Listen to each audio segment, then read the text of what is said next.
The morning light spills over the red earth of Burkina Faso, glinting off the metal of rifles stacked neatly beside rows of plows. 8,000 soldiers stand in formation, not to prepare for battle, but to begin a harvest. The sound that fills the air isn't gunfire or marching boots. It's engines of tractors rumbling toward the fields. For the first time in this nation's history, an entire brigade has traded weapons for seeds. To some, it looks like surrender. To others, it feels like salvation. President Ibrahim Traoré calls it discipline redirected. His order was clear: secure the harvest before the next crisis begins. Outside observers call it madness, an act of desperation by a country surrounded by drought and conflict. But inside Burkina Faso, many see something else entirely. A soldier's oath rewritten in the language of hope. If you stood on the edge of those fields, you would see men who once guarded checkpoints now bending over soil hardened by years of sun. Each shovel of dirt carries a quiet defiance. Each seed planted is a promise that this nation will not starve, not yield, not wait for someone else to save it. A farmer near Ouagadougou said, "When I saw the soldiers arrive, I thought war had returned. But then they asked for water, not weapons." His voice trembled, not from fear but from belief. For decades, Burkina Faso has been told that survival depends on aid convoys and foreign loans. Today it is building its own convoy of grain. So before we judge these soldiers, pause and ask yourself, what would happen if your own nation fought its next war not with bullets but with bread? Because here in the heart of West Africa, Ibrahim Traoré may have just redrawn the map of what it means to defend a country. When the decree called Operation Harvest appeared in the official gazette, few people in Ouagadougou believed it was real. Orders from the Ministry of Defense rarely mentioned seeds, rainfall, or irrigation. Yet this one did. It reassigned 8,000 active soldiers, the country's most disciplined men and women, from garrison duty to agricultural service. They would report not only to their generals, but also to the Ministry of Agriculture. Their new mission: reclaim 100,000 hectares of abandoned farmland within 6 months and secure enough grain to feed the nation through the next dry season. At dawn on the first Monday of deployment, convoys rolled out of the barracks. The same trucks that once carried munitions now carried fertilizer, hoses, and seedlings. Helicopters that had scanned for insurgents now scanned for rivers. The chain of command didn't change. Only the battlefield did. Villagers along the road watched the processions in disbelief. Some knelt and prayed. Others simply stared. They had seen soldiers arrive before, but never like this. Instead of shouting orders, they unloaded shovels. Instead of checkpoints, they built canals. One elder whispered, "Maybe God has sent us a different kind of army." By the end of the first week, 15,000 hectares of dry earth had been cleared. Engineering units used drones to measure soil humidity, while communication officers logged data on tablets that once mapped insurgent movements. The same discipline that won battles was now winning over the land. In the town of Ouagadougou, Sergeant Moussa Zerbo led a 40-man cooperative. Months earlier, he had patrolled the northern border. Now he rose before dawn, organized shifts for planting, and set nightly rotations to guard the fields from theft and wild animals. When a journalist asked if he missed the front line, he replied, "This is still the front line. Hunger is the enemy now." Those words spread through radio stations like a spark in dry grass. Within days, they became the unofficial motto of Operation Harvest, painted on barns, printed on t-shirts, and sung by children walking to school. The government coupled the military mobilization with a civilian plan known as Green Corridors. Families living near neglected farms were invited to join cooperatives under military protection. Half of each harvest would go to local markets, the rest into national reserves. For the first time in decades, people spoke of food reserves with pride instead of despair. Satellite images later confirmed what locals could already see: dark green patches expanding across the once barren belt of the Sahel. Fuel records showed that 18% of military fuel had been diverted from armored patrols to tractors and pumps. Every number told the same story: discipline transformed into production. International observers scoffed at first. Western media labeled it agrarian populism. Analysts predicted that soldiers would abandon the fields within weeks. But when the first harvest shipments reached the capital, convoys of millet sacks escorted by armored jeeps, the laughter stopped. The headlines shifted from mockery to caution. Inside cabinet meetings, Traoré's reasoning was simple. Every coup in our history began with empty granary.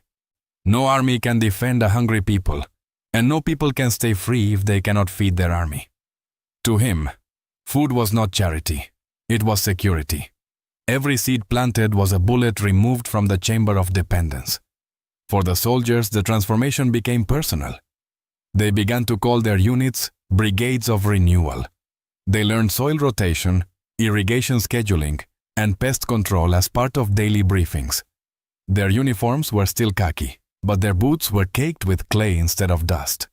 A corporal described the feeling. "When I stand in these fields, I know the same discipline that kept us alive in war now keeps our children alive in peace." If duty can build walls, can it also build gardens? What would your nation look like if every act of defense became an act of creation? By the third week, national radio broadcast daily updates from the operation. Commentators who once read casualty reports now announced rainfall statistics. In marketplaces, prices of imported rice began to slip. Confidence, an invisible crop, was growing fastest of all. Yet beneath the surface, tension brewed. Foreign donors questioned transparency. Economists warned of state-controlled production. Some officers privately feared they were being turned into farmers forever. Still, the momentum was unstoppable. The land was responding. And somewhere between the sound of engines and the smell of wet soil, a realization took root across Burkina Faso. This was not a temporary assignment. It was a new doctrine. A quiet revolution armed not with guns, but with purpose. But revolutions rarely go unnoticed. As the fields turned green, the world's gaze turned uneasy. What exactly was Ibrahim Traoré building? And why were foreign powers suddenly nervous? By the second month of Operation Harvest, the silence of doubt had been replaced by the noise of attention. Satellite images from European agencies revealed emerald corridors stretching across Burkina Faso's north, like veins of life pulsing through the Sahel. News outlets that once ignored the country began airing nightly debates. Some called it eco-nationalism, others, agrarian militarization. But every anchor agreed on one fact. Something extraordinary was happening. In the markets of Ouagadougou, food queues shortened. Trucks that used to deliver imported rice now hauled local grain. Prices stabilized. And yet beyond Africa's borders, a different storm was brewing. In Paris, trade lobbyists warned that Burkina's new policy threatened European food contracts. In Washington, analysts whispered about a sovereignty model that could inspire the rest of the global South. The International Monetary Fund froze a pending food security grant, citing the need to review structural policy changes. At first, Traoré refused to answer critics. He continued touring the provinces, visiting farms at sunrise, speaking not from marble podiums but from makeshift platforms of wooden crates. His convoy carried no flags of triumph, only bags of seed.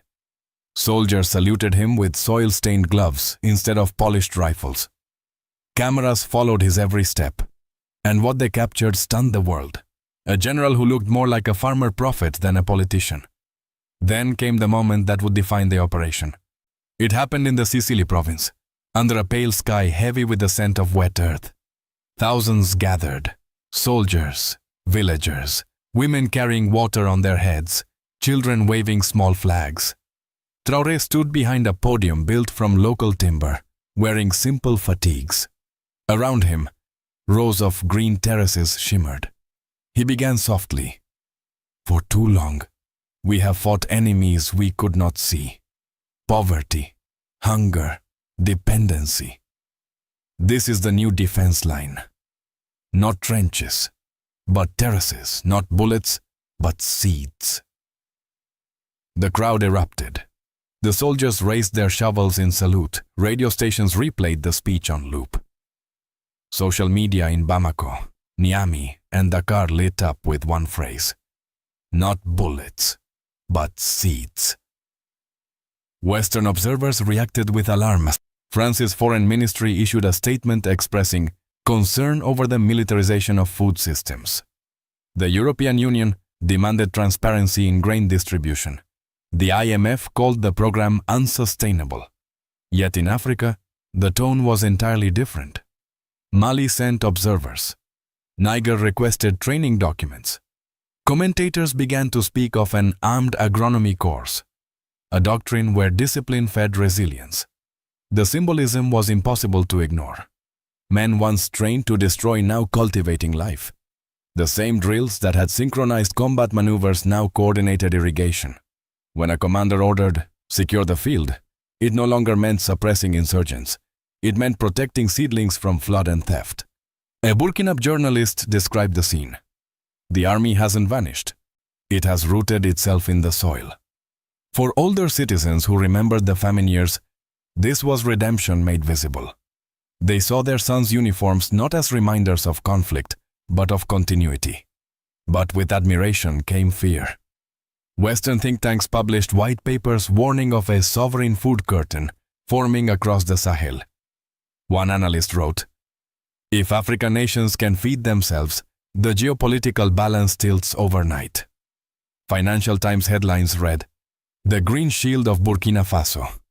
CNN described Traoré as a revolutionary gardener with a soldier's discipline. Still, within the country, skepticism lingered. Opposition politicians accused the government of exploiting soldiers as cheap labor. Economists asked who would finance the next planting season once the initial success faded. Traoré's reply was curt. "We have learned to fight with less. We can learn to grow with less." Those words struck like thunder. They turned restraint into pride, sacrifice into power. How often does the world mistake self-reliance for rebellion? When a nation stops asking for permission to feed itself, why does that make others uneasy? By the third month, the project's images had gone viral. Drones filming endless green stripes across once desolate plains, soldiers guiding oxen through irrigation channels, children waving flags near newly built granaries. For the first time in decades, Burkina Faso's story reached the world not through tragedy, but through triumph. And yet, as foreign headlines multiplied, a question grew louder in diplomatic halls. Was this movement purely about food, or something much larger? Was Traoré quietly building a shield for Africa itself, a wall of grain against the politics of dependency? Inside the Pentagon, quiet discussions began about resource defense and logistical sovereignty. In Paris, the phrase "le rideau vert," the green curtain, spread among policymakers. Russia and China applauded openly. To some, Operation Harvest was proof of Africa's awakening. To others, a warning that the post-colonial order was cracking. But even revolutions built on soil must face the storms above. As sanctions tighten and expectations rise, could Burkina Faso's new doctrine survive its own success? By the fourth month of Operation Harvest, the change was no longer a headline. It was daily life. The streets of Ouagadougou felt calmer. Food queues that once wound for blocks now dissolved before noon. Market stalls overflowed with millet and maize, piled high like small monuments to endurance. The smell of freshly milled grain mixed with the scent of diesel from army trucks converted into transport carriers. The city, once haunted by shortage, now hummed with the rhythm of supply. In the countryside, mothers noticed something even more profound. The same soldiers they had once feared now ate at their fires, played with their children, helped repair wells.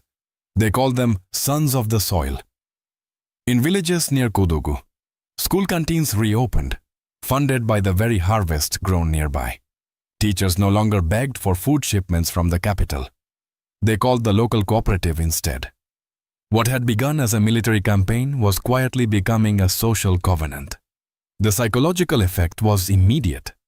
For the first time in years, people spoke of government not as a distant structure, but as a neighbor. Local surveys showed record approval. over 80% in rural provinces. Young men who once dreamed of leaving for Europe began joining agricultural brigades, drawn not by pay, but by purpose. They said they wanted to be part of the generation that fed the nation. Inside Parliament, debate took on a different tone. Lawmakers who had once argued over foreign aid and IMF loans now fought over irrigation quotas and seed patents. In a single session, the Assembly passed a new bill, creating agro-security zones, areas jointly managed by civilians and the military. Supporters hailed it as the birth of productive sovereignty. Critics called it military socialism. The arguments were fierce, but for once they were about work, not corruption. Meanwhile, industries began to sprout around the new demand. Local manufacturers produced irrigation pipes, solar-powered pumps, and grain silos. Mechanics converted old armored carriers into tractors. The employment rate in agricultural regions rose 18%. Former miners returned from abroad to help build storage facilities. Banks launched harvest loans aimed at small cooperatives. The country's economy, long tied to gold and aid, now pulsed with the value of food itself. Yet prosperity always brings friction. Some private landowners protested when unused acreage was reassigned to military-civilian cooperatives. Accusations of favoritism surfaced, rumors of officers managing fertile plots near highways. Opposition parties seized the moment, warning that the government was using food to consolidate power. Editorials in foreign newspapers echoed the fear. When soldiers farm the land, who owns the harvest? Inside the administration, Traoré listened but rarely responded publicly. He seemed to believe that results would outspeak the criticism, and for a while they did. Each new report of rising yields muted political noise. Still, a quiet unease crept beneath the optimism. Economists warned that any failure, a drought, a pest outbreak, a sanctions wave, could erase the fragile trust that now bound soldiers and citizens together. At night, radio talk shows filled with contrasting voices. Some called the project divine justice, others a temporary illusion. A caller from Bobo Dioulasso said, "We have learned to feed ourselves again, but can we learn to share the power that comes with it?" The line went silent. No one had an easy answer. Perhaps every victory carries its own temptation. When discipline feeds a nation, can it also starve democracy? Or must freedom, like food, be cultivated every season? Despite the doubts, the social transformation was undeniable. Roads once too dangerous for travel were lined with produce stands. Families who had fled during the insurgency returned to rebuild their homes. Even petty crime fell. Not because of more policing, but because the soldiers were living among the people, shoulder to shoulder. Hunger, the root of despair, had been driven back. And in its place grew something rare: trust. But history in the Sahel is never static.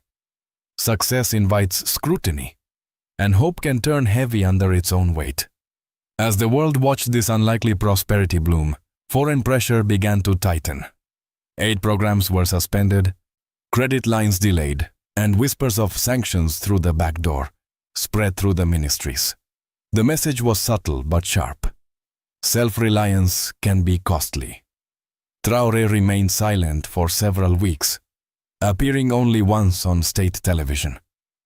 He stood beside a warehouse filled with grain, thanked citizens for turning defense into abundance, and ended with a single sentence: "Freedom feeds itself." The camera lingered on the national flag waving over the silos, a simple image that said everything. Yet even as those silos filled, new storms gathered beyond the borders. The question now was no longer whether Burkina Faso could feed its people, but whether the world would let it. In foreign capitals, Burkina Faso's Green Revolution landed like an unexpected signal on the radar of power. What began as a local campaign to fight hunger was now dissected in policy papers and embassy briefings. To the West, it looked like a question wrapped in soil. Was this simply agricultural reform, or the blueprint of a new independence? In Washington, the debate split along familiar lines. At the State Department, diplomats labeled it agrarian populism, warning that military-managed production could mask authoritarian control. Across town, at a think tank near DuPont Circle, a retired general disagreed. What Traoré is doing isn't militarization. It's logistics discipline applied to food. He's building supply lines that can't be sanctioned. The Pentagon's Africa Command quietly logged the operation as a case study in resource defense, using logistics to secure sovereignty rather than territory. In Europe, reactions followed the grain of economics. French and EU agricultural lobbies complained that Burkina's green curtain distorted trade flows. Editorials in Paris warned of a wall of self-reliance rising in the Sahel. Meanwhile, Russian commentators praised it as proof that post-colonial nations can stand alone, and Chinese outlets called it a pragmatic path to survival. The same story reflected different fears. To some, Traoré had resurrected Sankara's spirit. To others, he had rewritten the rules of global dependency. Inside the United Nations, the debate turned philosophical.